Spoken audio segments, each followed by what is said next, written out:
From Montana's news leader, this is the MTN 10 o'clock news.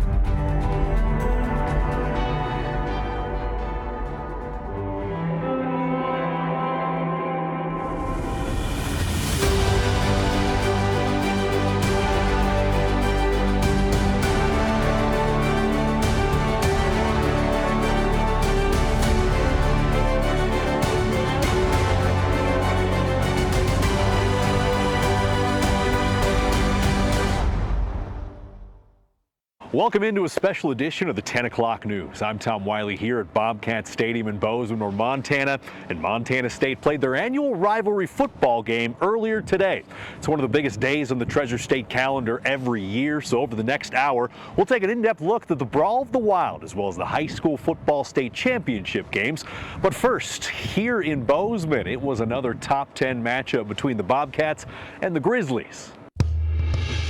The home team has won each of the last 4 matchups dating back to 2019. Could Montana State keep the streak of home dominance alive?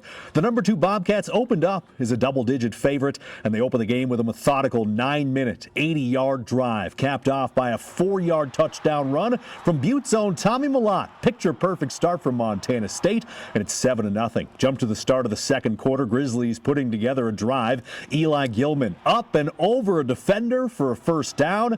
And it leads to this, a 47-yard field goal from Ty Morrison, and that will cut the lead to 4. It's 7-3. Next Bobcat possession, 3rd and 8. Tommy Malott delivers a strike down the middle to Rohan Jones. 35 yards for the score. He is fired up, and Montana State is on top, 14-3. Grizzlies facing 3rd and long in their own territory, and Logan Fife will be sacked by Zach Cruz. Montana will be forced to punt. Malott moving the ball again. Looks downfield, and it's taco time. Taco Dowler comes down with a catch for a big first down. That would lead to a field goal. And then just before half, Miles Sandstead would knock in another one from 49 yards as time expires. It's 20-3 at the break. Jump to the third quarter. Bobcats pin deep. Adam Jones finds a hole, and he's shot out of a cannon. The Missoula Sentinel product goes 88 yards up the middle before he's brought down inside the 10-yard line. And it leads to this. Jones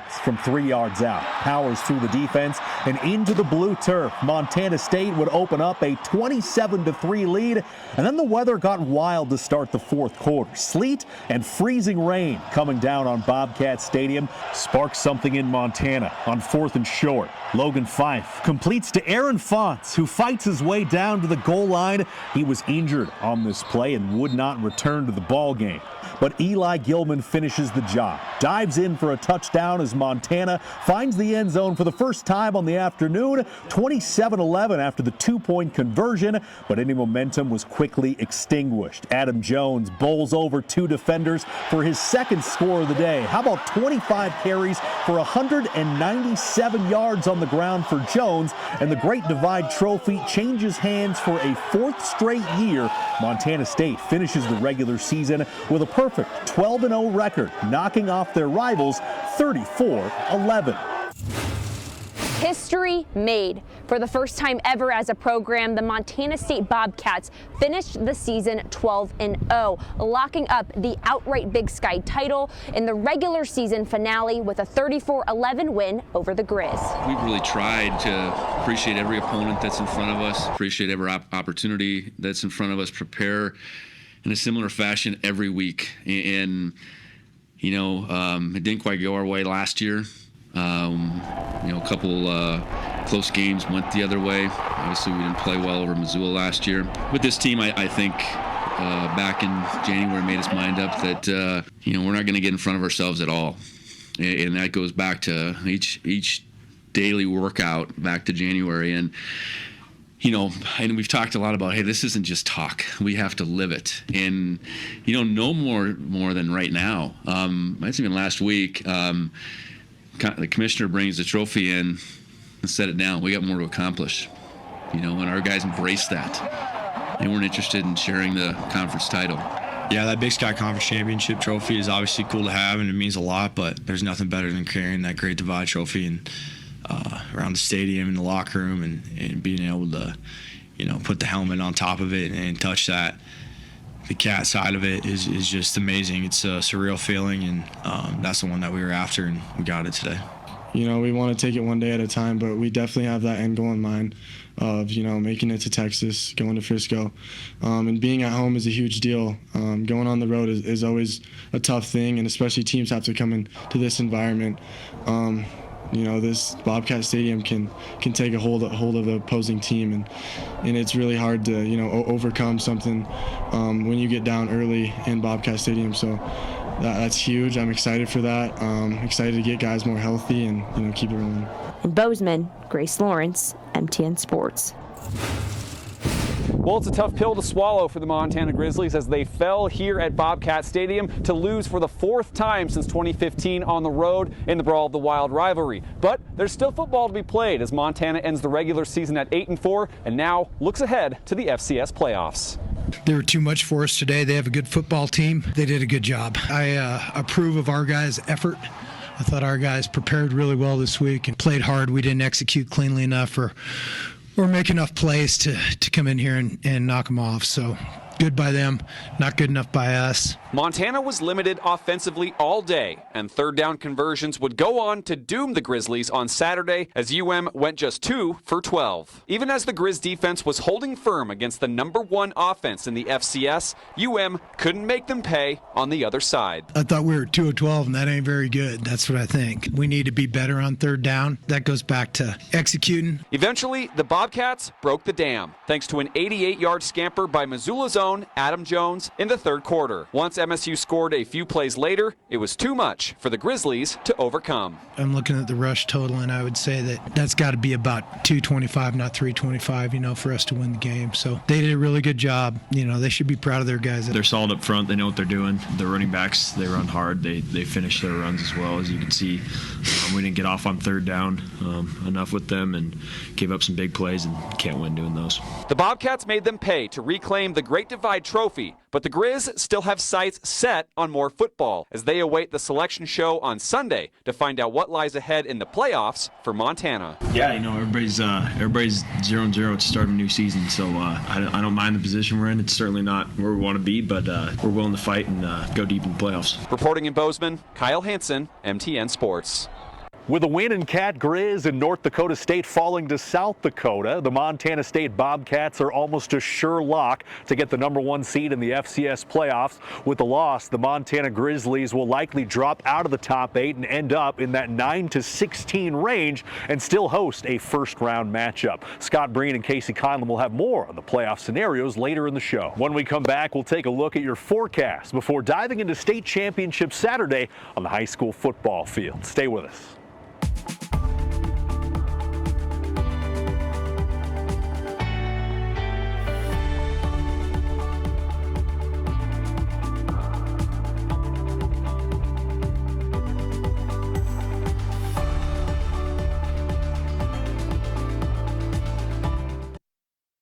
Storm Tracker weather starts now with meteorologist Jason Stiff. A good Saturday evening, everybody. We had a mixed bag of weather all over the Treasure State today. Temperatures range from the teens to the 50s, depending on where we were and where that cold front was. Now, we had a lot of gusty wind also, and that helped buffet some of these temperatures. Lower 50s around Bozeman and Livingston. However, close to the high line, it was a windy, cold, and cloudy day. Now, if you're watching the broadcast earlier with the Brawl of the Wild, during the second half, we had that wind pushing through Bozeman, and about 20 minutes later, we had 60-mile-an-hour gusts on the other side of Bozeman Pass in Livingston at the airport. Other places in northern Montana had a lot of gusts between 25 and 45 miles an hour. So plenty of purple on our map. These are all winter weather advisories. They're going to be expiring from tomorrow morning through Sunday afternoon from northwest to southeast across the entire state. Now, most lower elevations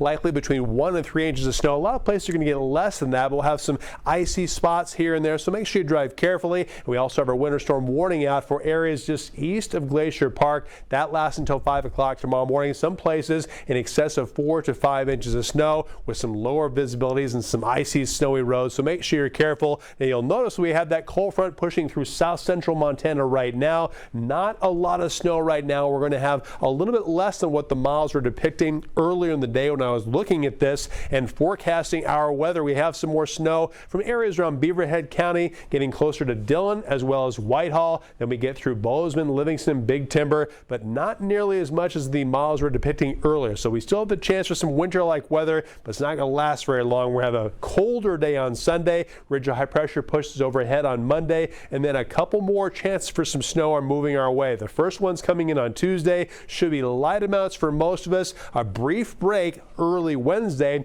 then late Wednesday into Thanksgiving Day Thursday. We'll have another chance for some more snow, mostly in the eastern half of the state. Not much, unfortunately, for the western part of the state. Also not much for northern Montana, but just keep in mind we'll have the potential for some snowy roads for the upcoming Thanksgiving holiday, and just make sure you get to your destination safely. Now, as far as our water equivalents going forward, most areas in eastern Montana, not very much more than about 1/4 of an inch, and also some disappointing amounts of precipitation for western Montana too. As far as our snow totals are concerned, most of our cities and towns between 1 and 3 inches of snow. A little bit more for the mountains, but not a lot for us going forward. So overnight tonight, it's going to be a chilling one with overnight lows in the single digits, teens and 20s with some areas of snow. Highs tomorrow not much warmer, teens and 20s with some lower to mid 30s over southwestern Montana, some lower 40s around the Missoula area. Next 7 days in Kalispell, there's not a lot of warmth in this forecast. Highs mainly in the 30s going forward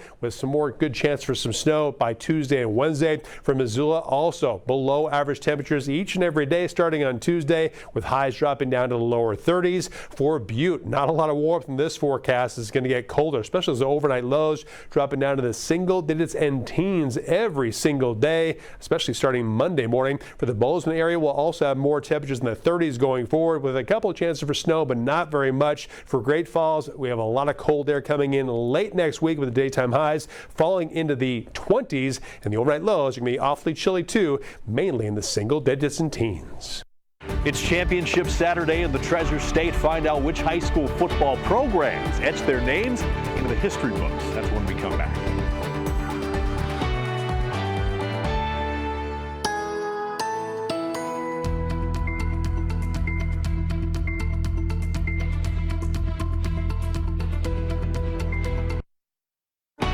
From Montana's news leader, you're watching the MTN 10 o'clock news. Well, Cat Grizz not the only major football game in Montana this weekend. Let's take a trip around the state to see which high school football teams are taking home hardware on Championship Saturday in Montana.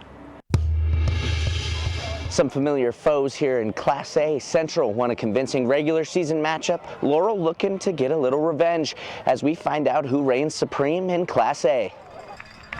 Chaos early in this one. Central up 3-0 and looking to add to it, but the handoff is bobbled, and Laurel has the ball at the bottom of the pile, and they'd make that turnover count immediately. Very next play, Curtis Fox explodes up the middle, finds a seam.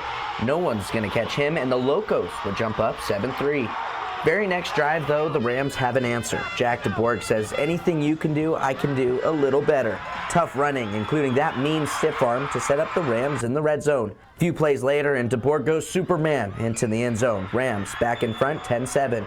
Later in the second, same score. Rams QB Howie Martin runs the play action to perfection and finds Cale Aldrich in the seam. He's fired up, and the Rams extend the lead with 7 more. But the Locos weren't going away. On 4th down just before half, they make the gutsy choice to go for it. Crew Hunter finds Bridger Burrows, who slips out of a tackle, flies up the sideline. Ball comes out at the end, but he's called down at the 1. Locos would punch it in to make it a 3-point game at half. But the Rams came to play in the second, up 10 in the 4th quarter, and more from this guy. DeBorg takes the handoff, runs into your living room and the end zone as the Rams are back atop the Class A mountain, beating rival Laurel 31-27. It feels like the perfect moment. We've been saying it all year. It seems like it was just perfect. We got them here on our home field. We got our rivals. We got a tough game. Just perfect is all I can say. It's a rivalry, so it just means a little bit more every time we play them. So yeah, I was excited about this team rolling in. You know, we put in a lot of work, so I'm really glad it's paying off, and then it's just a great feeling to finish out on top. So in Billings, Charlie Kleps, MTN News. Will Charlton here in Malta for the Class B state championship game as two unbeaten teams look to cap off a perfect season with some hardware. It's last year's runner-up, the Manhattan Tigers, against the home Malta Mustangs. Both defenses showing prowess early on. Tigers clawing down Stockton Oxnard on a combo sack. But a band of Mustangs stampede on D as well. This run goes nowhere. And then another sack. Case and Conkle getting to Oxnard. Now we finally see some offense in the second quarters. Oxnard finds his man Dawson Hammond in stride, but he just gets tripped up or else that's a house call. The drive capped off with the first points of the game thanks to the rumbling Blaine Downing 7-zip Mustangs. Tigers would then get it down the field. Michael Stewart finds Tyson Pavlik on a fourth down, but he stopped just inches short. Malta still on top, but someone must have started playing Survivor because Stewart has the eye of the Tiger, finding Braden Zickman to start the second half. And instead of tying things up, the Tigers want the lead. They go for two, and big George Stenberg catches the flip pass and dives in. Mustangs driving again. Oxnard looks deep for him, but wait, that's a defender. And Matthew Fennell comes up with the interception. But the Tigers couldn't capitalize on offense. So here comes Malta once again.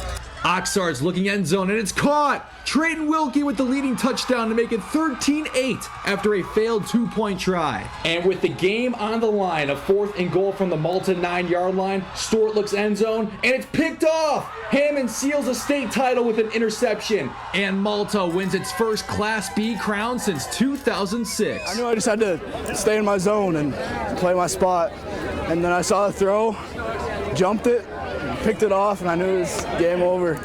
I don't even know. It was a remarkable feeling. Everything just felt like I was on top of the world. I've dreamed of this since I was so little, and oh my God, this is all I've ever wanted. It's the greatest feeling ever. I'm still getting goosebumps, and yeah, it's crazy. In Malta, Will Charlton, MTN Sports. Hey there folks, Alec Boffinger here in Fairview, and it's a rematch of the 8-man state title game from last year. The Warriors went into Belt last season and won. The Huskies looking to return the favor this time around. Opening drive of the game, Fairview strikes. Wyatt McPherson plunges this one in from 2 yards out. And after a Belt punt, the Warriors hit on a big play. Tyler Lone showing off that speed as he outraces the Husky defense for a 65-yard score. It's 14-0. Warriors looking to add on after forcing a fumble, but Lone is picked off. Then it gets poked loose, bounces around a bit before Belt falls on it inside its own 2-yard line. Huskies marched it right down the field. Goal to go from the 3, and Declan Bergstrom's pass tipped and picked by Gavin Callender keeps it 14-0 at the break. Opening possession of the third quarter, and Belt on the scoreboard. Blake Waldner waltzes in, and it's 14-6. Fairview trying to answer. Check out this run by Lone. He goes left, reverses field all the way back to the right, delivers a nasty stiff arm, tight ropes the sideline, and then is tripped up inside the 5. Next play, the Warriors take to the air, and it's picked off by Rylan Davison. Huskies still down 8, and then they put it on the turf. McPherson there to scoop it up for Fairview, and he races back, and it's 21-6. And how about victory formation? Fairview goes back-to-back with a 27-6 win.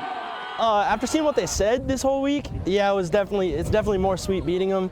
They were talking a lot, and you know, scoreboard speaks for itself. They played hard. It's what we do. It's attitude and effort all day here. And we knew if you have a perfect effort, you're going to have a chance. And these guys just didn't quit and battled. The Warriors move their win streak to 25 and reign supreme over the 8-man ranks once again. In Fairview, Alec Boffinger, MTN Sports. MTN's Luke Shelton down here in Bridger, and I've covered a lot of sports in Montana over the years, but today, a first. 6-man football, and the championship at that, as the Scouts host Box Elder in the title game, with both programs in the hunt for their first ever title. Let's get to those highlights. Well, I quickly learned that in this game, expect anything. Opening kickoff, Bears opt for the onside kick. It looks like the Scouts have it, but Ashton Lemire comes away with it, and Box Elder with possession. I also quickly learned that in 6-man football, big plays are the norm. Off the deep ball from Tuwari stiff arm Rosette, it's Drayden Anderson coming down with the pass, and that'll set the Bears up on the goal line. 2 plays later, Tuwari stiff arm Rosette connects with Anderson, and Box Elder on the board first. And folks, that'll kick off a scoring frenzy. Bridger's first drive, and there goes Gage Goltz. Nobody else around him, and he jets in to tie this game up. Bears next drive, and there's stiff arm Rosette with a 20-yard dart to Alex Fourcolors, and that scoring pass will give Box Elder the lead again. But Bridger quickly responds. Gage Goltz, left pylon, and another touchdown for the senior to knot things up again.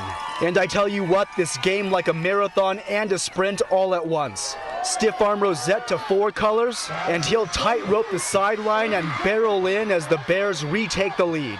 That passing game helps the Bears build on that lead in the second half, and now putting this game away as Fourcolors as Box Elder outguns Bridger 84-56, and these Bears have brought their school its first ever state football championship. We have our ups and downs. We have a lot of adversity on this team, not just on the field, but personal stuff.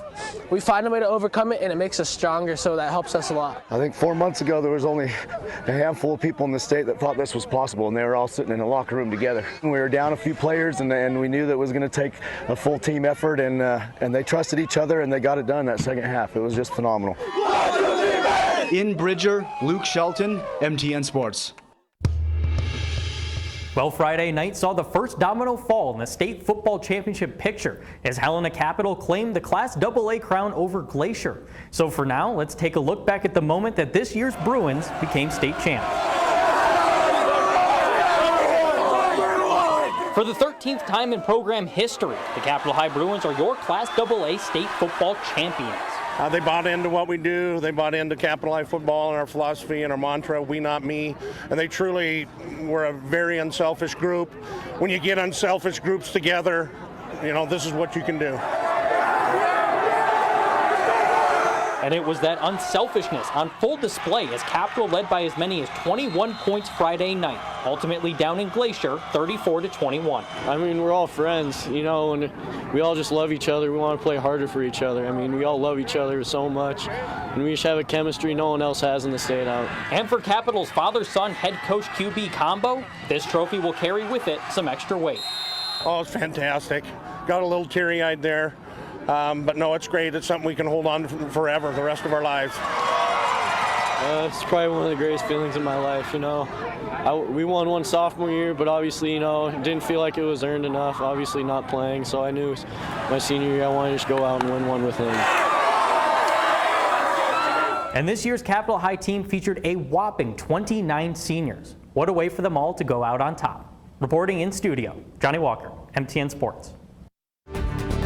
Coming up, ain't no party like a Cat Grizz party, and Saturday was no different. We'll take a look at the scene outside the stadium. That's next.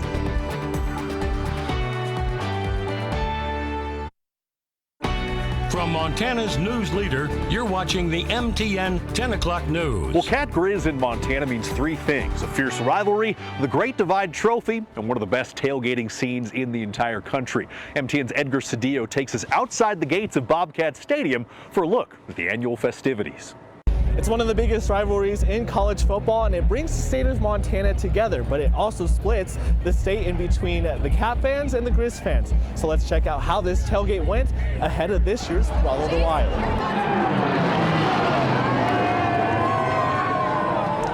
This is generational. This goes back decades for me. Bobcat fan Eve Perro has grown up watching the Brawl of the Wild. This is tradition. This is what it's all about. This is reputation. This is actually payback. The rivalry goes so deep for Perro, so much so, I'm not allowed to go to Missoula. hidden amongst the sea of blue and gold, friends Tyler Pizzola and Dylan Sendry. Keep everything kind of nice until after the game, and then you can kind of talk whatever you want to say.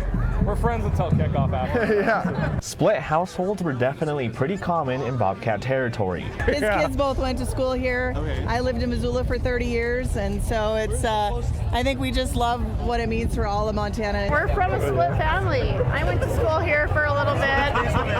My husband and him go to all the Grizz games. I think the Cats fans are pretty cocky today. Nestled between Missoula and Bozeman, Butte, America lies right in the middle of this rivalry. Many Mining City residents ended up cheering for the MSU hometown kids. I would definitely say since Tommy moved, it's definitely become more of a Cats town for sure. I'm an Anaconda girl, and I used to be a Grizz fan, but now I'm a Cat fan. But even with Montana State's undefeated record heading into this game, You never know. When it's Cat Grizz, anything can happen. Yeah! at the end of the day, it's that Montana pride that runs deep for both fan bases. I don't think there's anything like it. I mean, you can go to the SEC and there's bigger crowds, but the passion that Montana fans have is unmatched. A good thing for Montana. It's a pretty big deal for all of the Wild. In Bozeman, Edgar Cedillo, MTN News. I'm MTN's Heaven Van here at Bobcat Stadium, where over 21,000 tickets for Cat Grizz have been sold. According to data by Vivid Seats, the demand for Cat Grizz tickets this year was the highest on record. The average sale price was $320. Taking a look online, resale prices range anywhere from $175 to $250. 4,100 tickets were saved for students, which are free if you can get them in time. It's a queue. It's just randomized if you get in there or not. The site actually crashed as we were going to get tickets, so we had to wait there for 10 minutes not knowing if it was going to come back online. Chatting with students on campus, they say it can be quite the ordeal trying to secure tickets. 2 computer screens open and a phone.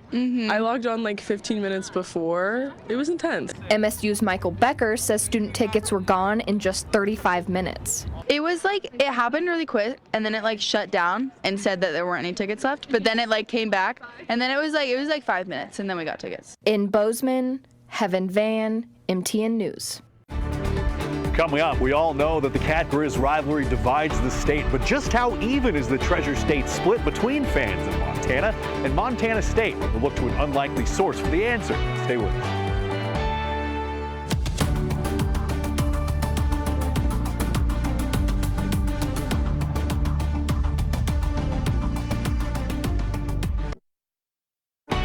From Montana's news leader, you're watching the MTN 10 o'clock news. You've probably heard it said, there's nothing more divisive than politics, but here in Montana, it's football that perhaps divides us more than anything. Montanans have long argued over whether we're a maroon state or rather Bobcat blue. Which team has more fans? Our Isabel Sparks attempts to answer that question by talking to who else? The Department of Motor Vehicles. To cheer for the Bobcats or the Grizzlies was the question on many people's minds this weekend with the Brawl of the Wild game. It's something that divides Montana right down the middle, seen both not only in jersey colors, but the license plates on our cars. Montana has quite the selection of license plates. The number is big. In fact, there are nearly 400 sponsored license plates available, all of which support funding 501c3 nonprofits. There's a lot of revenue coming in for these nonprofits, and it's going to good use. 2 of the most popular plates are for the University of Montana Grizzlies and Montana State Bobcats. And for the Bobcats! Bobcat! With Brawl of the Wild in full swing, Go Grizz! The question remains, are we a blue state or a maroon state? I'd say it's probably 60-40 Grizz, but they're all wrong.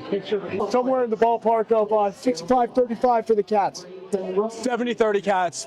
Yeah, I'll go 65-35 as well. In the state, Bobcats have 10,007 plates circulating, while the Grizz have the slight edge with 10,983. We get plate requests all the time for personalized plates.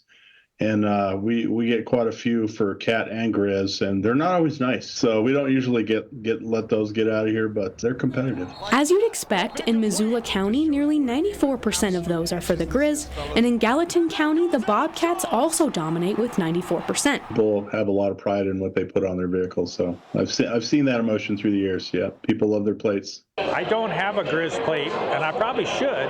No matter which team you root for.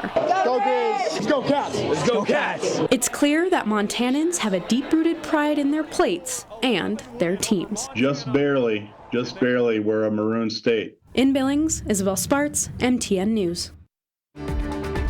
Still to come, Native Americans play an integral part in Montana's athletic history. And today, some vital contributors were honored. We'll meet the latest inductees into the Indian Athletic Hall of Fame. That's next.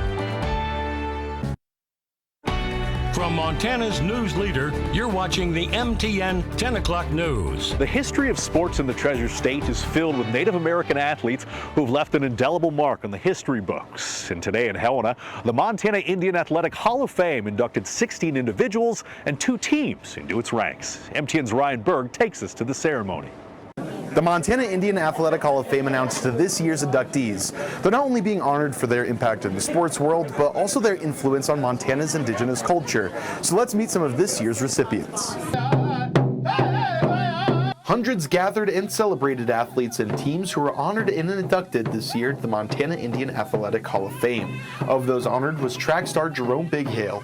Big Hale was part of Plenty Coups High School track team from 2000 to 2001, a small team his brother coached that made a big impact. Now I know I can make a difference in somebody's life. If I can show them I can do it, it's amazing, and I'm blessed to be here, to be here for somebody to look up to. Mike Chavez was also inducted into the Hall of Fame. An accomplished athlete, Chavez was a high school, college, and pro basketball player in the Treasure State. Chavez says that sports was a powerful outlet for him growing up and hopes that it could continue to be one for Indian athletes in the future with celebrations like these. It's a motivator for our youth. You know, this wasn't around when I was younger, so it brings us together in a really positive way. You know, a lot of times we don't come together in a lot of positive ways, and you know, fortunately things like this, it brings us together. For the Indigenous youth attending the ceremony and seeing Indian athletes being inducted, it's an accomplishment that many want to strive for. It is pretty big because many people in Montana really don't get looks or recognition, so this is pretty big because, you know, people from different states come here to support these people. You know, they go to these other states and can talk about these people here and share their stories. The celebration grew, surprising Mervyn Bassey Bishop erecting the Grizzly Athletics Babes Bishop Endowed Scholarship at the University of Montana, which will support Indigenous athletes. And for the full list of inductees in this year's class, you can find that story on our website. In Helena, Ryan Berg, MTN News. When we come back, we'll return to the Scripps Sports Studios where MTN's Casey Conlon and Scott Breen offer their thoughts on the 123rd Brawl of the Wild. Stay with us. From Montana's news leader, you're watching the MTN 10 o'clock news. Hello, everybody. Welcome back into Sports Extra. Casey Conlon alongside Scott Breen. You saw it here this afternoon. Montana State dominating the 123rd edition of the Brawl of the Wild, 34-11 over Montana. Yeah, and Tom showed us highlights earlier, but we'd like to point out a couple of key sequences where this game actually turned, with the Bobcats leading 7-3 in plus territory. Tommy Malott drops back. Watch him. He is nearly picked off by Riley Wilson. Wilson would likely have had a pick six for the lead. Why was that critical? Because seriously, on the very next play, third down, Tommy Malott with a rainbow to Rohan Jones. That put the Cats up 14-3. So really, that was a 14-point swing. They led 20-3 at the half. Yeah, so the Grizz know they need to make something happen in the third. Here's that next sequence we want to show you. Logan Fife to Sawyer Racanelli. Official running in like he caught it, but no, then he waves it off, and here's why. Because he does catch it between his legs originally, but as he rolls over, ball pops out, doesn't complete it. Grizz end up punting. 2 plays later, the Cats from their own 5, they flip the field. Adam Jones goes 88 yards all the way down inside Montana's 10. The huge play there, and then 2 plays later, he pays it off. 27-3 at that point, and that really put the game out of reach. It was a coming out party for Jones. 25 carries, 197 yards, and 2 scores. Maybe the FCS Freshman of the Year after that performance, but he got all that work, Scott, because of some bad news. Yeah, it comes at the expense of a couple of injuries. It was Julius Davis who started at running back for the Bobcats, and he was injured on this play. It was running really well late in the first quarter, and you're going to see the replay as he grabs his right knee and then hobbles off the field. He would not return, was seen in street clothes along Scott Trey Humphrey on the sideline here in the second half. Humphrey was questionable entering the day, only had 1 carry. Here's another big loss for the Cats, this one on defense. Watch number 41, Brody Grebe. It's tough to see from that angle, maybe a better look here. Takes a shot to the knee, and he has to be helped off the field, though he was seen warming up in the second half on the sidelines. Yeah, then there's this tough one for the Grizz late. Receiver Aaron Fonts makes the catch in the 4th. He doesn't get up after the stretch, would have to be helped off, no weight on the leg. It's a big loss for the Grizz receiving corps in their upcoming playoff game next week if he can't get back. Now, speaking of playoffs, Montana State knew it would lock up home field until a potential national championship game in Frisco with a win today, but it looks like they're also going to be #1 overall. That's because the previous #1, North Dakota State, was at #4 South Dakota today, up 5 with 12 seconds to go until Javion Phillips for the Coyotes, wide open on the sideline and scores. They shock the Bison 29-28 your final, so it likely means Montana State #1, and then after that, the selection committee work to do. That selection show, 10:30 a.m. Mountain Time tomorrow. We'll see how it all shakes out. Looking forward to it. All right, an exciting day in Bozeman. Stay with us. We'll show you some scenes from Cat Grizz watch parties, including one in Vegas, after the break. Find more highlights along with in-depth sports coverage anytime at montanasports.com.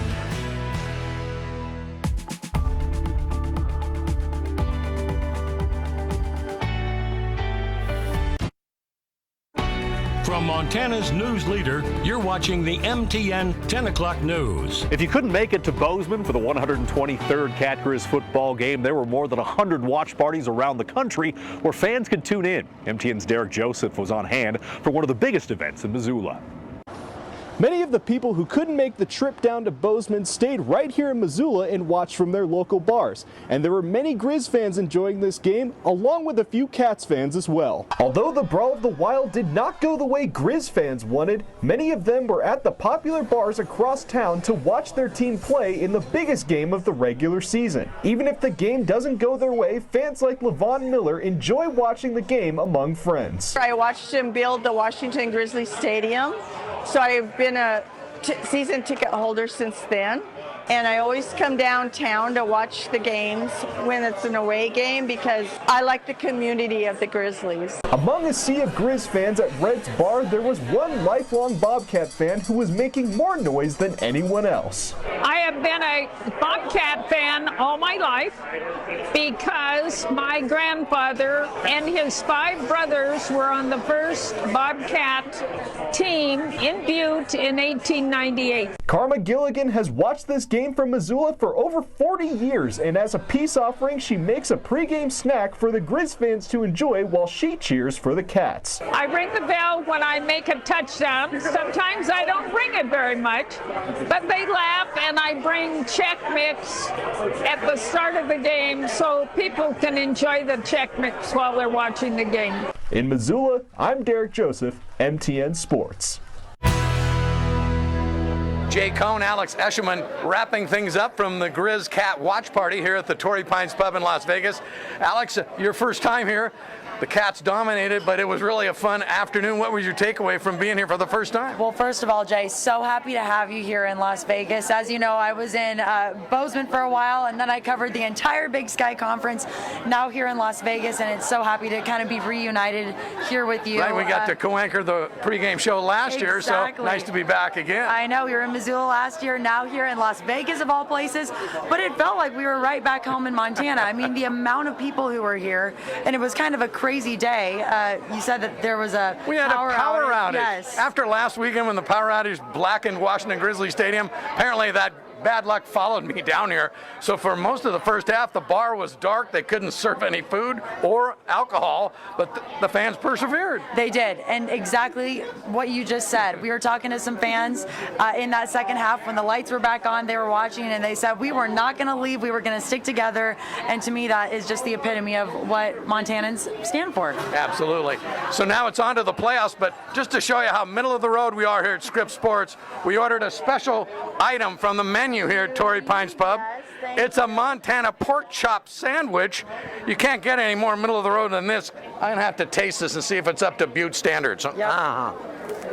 Let me see. I've got another slice here too. Not bad. Not bad for Vegas. It's not quite Pork Chop John's. Yeah, not quite Pork Chop John's. But anyway, thanks for hanging in with us here from the Torrey Pines Pub. It's never good to eat food and be on TV, but we're going to power through it. We are. For Alex Eshelman, Jay Cohn, Scripps Sports from Vegas. Back to you guys. When we come back, we'll wrap up this special edition of the MTN News at 10 with some of the sights and sounds for another unforgettable installment of the Cat Grizz rivalry.